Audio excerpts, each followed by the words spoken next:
कृष्णाय वासुदेवाय हरे परमात्मने प्रणतक्लेशनाशाय गोविंदाय नमो नमः। जय श्री कृष्ण मेरे सनातनी बंधुओं। श्रीमद् भगवद गीता के प्रथम अध्याय को हम लोग पिछले अंक में पूर्ण कर चुके हैं, इसलिए भगवद गीता के इस अंक से हम लोग भगवद गीता के दूसरे अध्याय का अध्ययन प्रारंभ करेंगे। जैसा कि हम लोगों ने पहले जानकारी प्राप्त किया है कि हर एक अध्याय का एक नामकरण किया गया है, तो इस द्वितीय अध्याय का नामकरण जो है वो रखा गया है इसमें सांख्य योग। अब हम लोग इसको समझें कि सांख्य योग क्यों रखा गया है, क्योंकि इस अध्याय में जो है मुख्य रूप से आत्म तत्व का वर्णन किया गया है, उसी का बारे में उसका श्रवण मनन और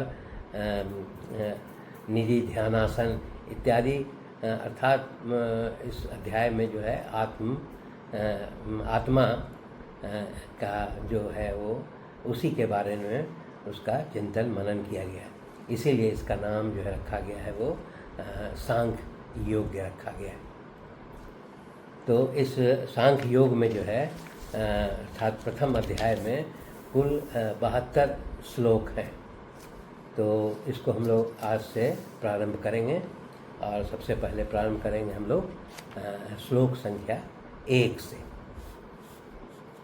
यहाँ पर जो है वो श्लोक संख्या 1 में जो है वो संजय जो है वो धृतराष्ट्र को बोल रहे हैं। संजय बोल रहे हैं कि उस प्रकार करुणा से व्याप्त और आंसुओं से पूर्ण तथा व्याकुल नेत्रों वाले शोक युक्त उस अर्जुन के प्रति भगवान मधुसूदन ने यह वचन कहा। जैसा कि हम लोगों ने प्रथम अध्याय में ये अध्ययन किया है कि अर्जुन जो है वो अपने बंधु बांधवों को मारने से उससे जो पीड़ा होने वाली थी या उससे जो शोक होने वाला था, उसी से उनमें विषाद हो गया था, दुख हो गया था और उन्होंने अपना धनुष्वान रख करके युद्ध करने से इनकार कर दिया था। तब वहीं पर जो है इस श्लोक में संजय जो है धृतराष्ट्र को यह बता रहे हैं कि जब अर्जुन ने इस प्रकार का अपना धनुष्वान रख करके और युद्ध करने से इनकार कर दिया, तब जो है भगवान मधुसूदन जो है वो बोलते हैं। क्या बोलते हैं उसको फिर हम लोग अगले अंक में अध्ययन करेंगे। इसमें वही दिया गया है कि मधुसूदन जो है वो उन्होंने यह वचन कहा। अब यहाँ पर जो है वो एक शब्द है जो हम लोग देखे हैं कि इनको मधुसूदन, कृष्ण को जो है मधुसूदन क्यों कहा गया है। तो उसमें है कि एक मधु नामक दैत्य था, उसका वध जो है वो श्री कृष्ण ने किया था, इसीलिए उनका मधुसूदन के नाम से भी उनको पुकारा जाता है।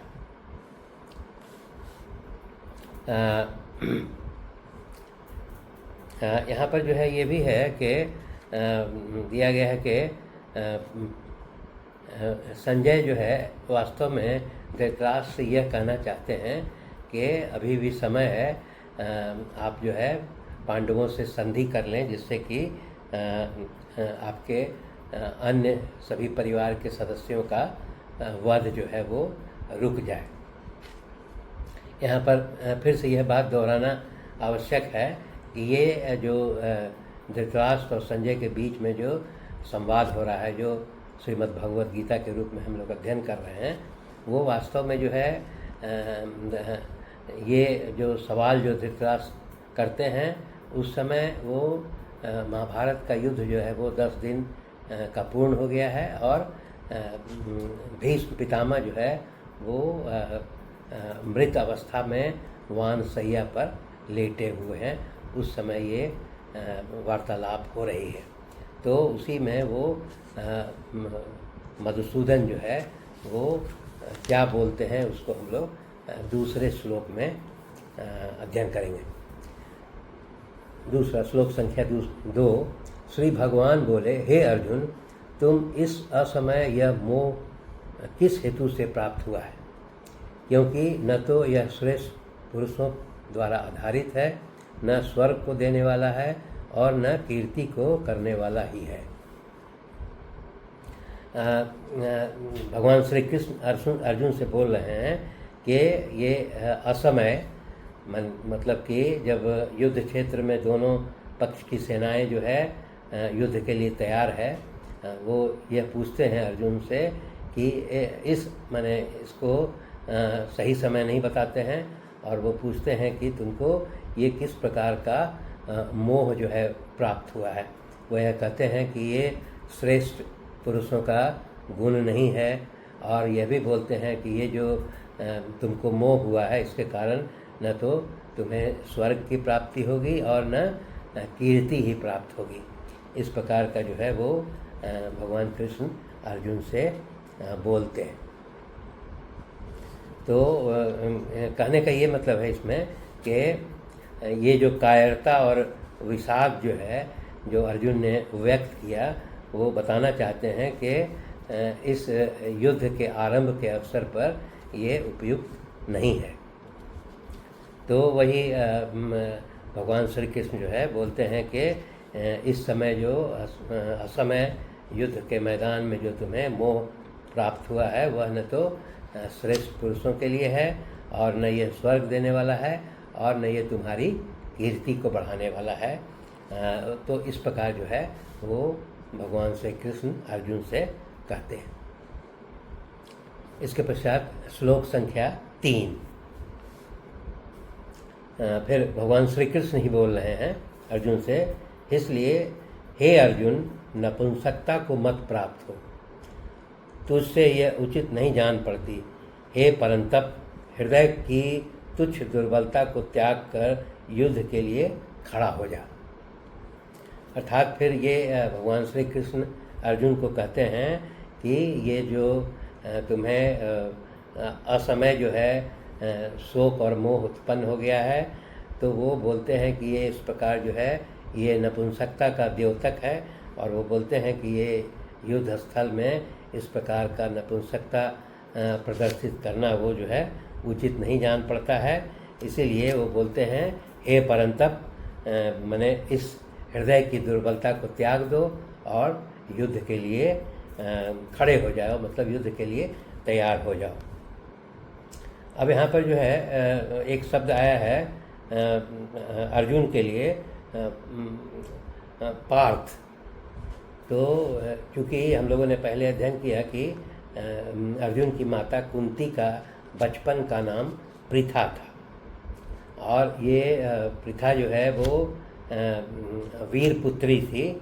और उसके पश्चात वो यह भी बताते हैं कि जब युद्ध की स्थिति हो गई थी तो कुंती, जो कि विदुर के घर में निवास कर रही थी, तो उन्होंने जो है अर्जुन को वीरता का संदेश भेजा था।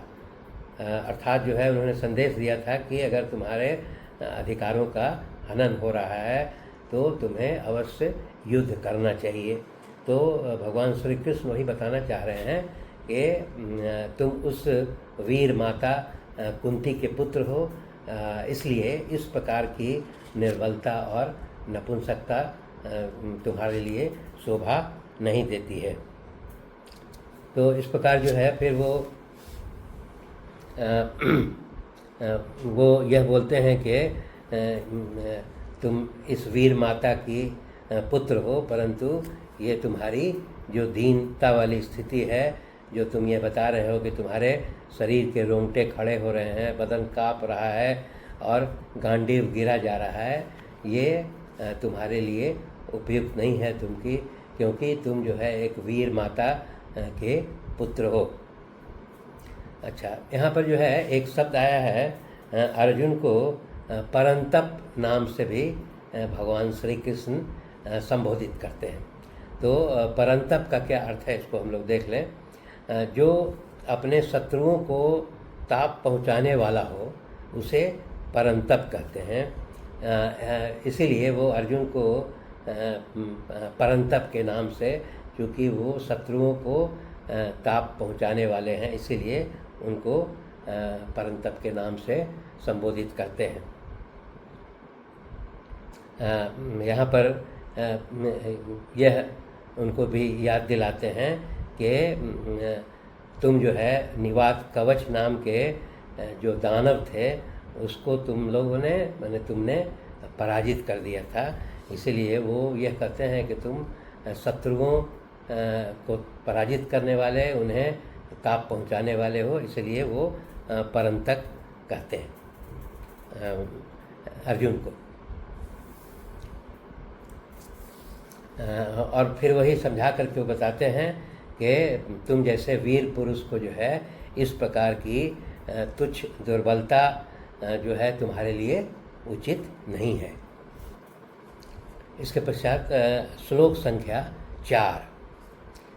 अब यहाँ पर फिर अर्जुन जो है वो जवाब देते हैं भगवान कृष्ण को। अर्जुन बोले, हे मधुसूदन, मैं रणभूमि में किस प्रकार वानों से भीष्म पितामह और द्रोणाचार्य के विरुद्ध लड़ूंगा, क्योंकि हे अरिसूदन ये दोनों ही पूजनीय हैं। अब यहाँ पर जो है अर्जुन भगवान कृष्ण से कहते हैं कि मैं युद्ध भूमि में इन भीष्म पितामह तथा द्रोणाचार्य के विरुद्ध कैसे लड़ूंगा, क्योंकि ये दोनों जो है मेरे गुरुजन हैं और मेरे पूजनीय हैं। यहाँ पर फिर जो है मधुसूदन का प्रयोग किया गया है। तो हम लोगों ने पहले अध्ययन किया कि कृष्ण को जो है वो चूँकि उन्होंने मधु नाम के दैत्य को मारा था, इसलिए उनको मधुसूदन कहते हैं। और यहाँ पर भगवान कृष्ण को अरिसूदन भी कह करके संबोधित किया है। तब यहाँ अरिसूदन का अर्थ होता है जो बैरियों का माने दुश्मनों का नाश करते हैं, उन्हें अरिसूदन कहते हैं। तब उसके पश्चात वो यह अर्जुन जो है कृष्ण को यह स्पष्टीकरण देते हैं कि ये मान लिया कि मैं जो है वो दैत्यों को मार करके और परंतप हूँ और वो दुष्टों का नाश करने वाला हूँ, परंतु ये जो भीष्म और द्रोण हैं ये तो हमारे गुरु हैं, ये न तो दैत्य हैं और न ही शत्रु हैं, और वे तो मेरे परम पूजनीय गुरुजन हैं। इसीलिए आप जो है मुझे इन गुरुजनों से युद्ध करने के लिए क्यों कह रहे हैं।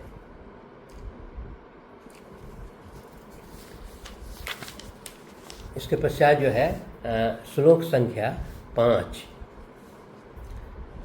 इसमें फिर पुनः जो है अर्जुन ही बोल रहे हैं, इसलिए इन महानुभाव गुरुजनों को न मारकर मैं इस लोक में भिक्षा का अन्न भी खाना कल्याणकारक मानता हूँ, क्योंकि गुरुजनों को मारकर भी इस लोक में रुधिर से सने हुए अर्थ और काम रूपी भोगों को ही तो भोगूंगा। अब यहाँ पर जो है वो एक चीज़ बताते हैं कि मैं इन गुरुजनों को मारने से बेहतर जो है वो भिक्षा मांग करके जो है वो अच्छा कल्याणकारी मानता हूँ, जबकि जो है क्षत्रियों के लिए जो है भिक्षा मांगना जो है वो निंदा का कारण है, परंतु मैं इन गुरुजनों को मारने से बेहतर है कि भिक्षा मांग करके अपना जीवन यापन करूं। उनका कहने का मतलब है कि जब मैं इन गुरुजनों को मारूंगा तो उनके रक्त से सने हुए जितने भी धन संपदा और अन्न जो है वो इनके हमारे गुरुजनों के रक्त से सने हुए होंगे, और उनका जो है वो मैं भोग नहीं करना चाहता हूँ। तो इस प्रकार कह करके वो भगवान श्री कृष्ण को अपनी असमर्थता जाहिर करते हैं। धन्यवाद।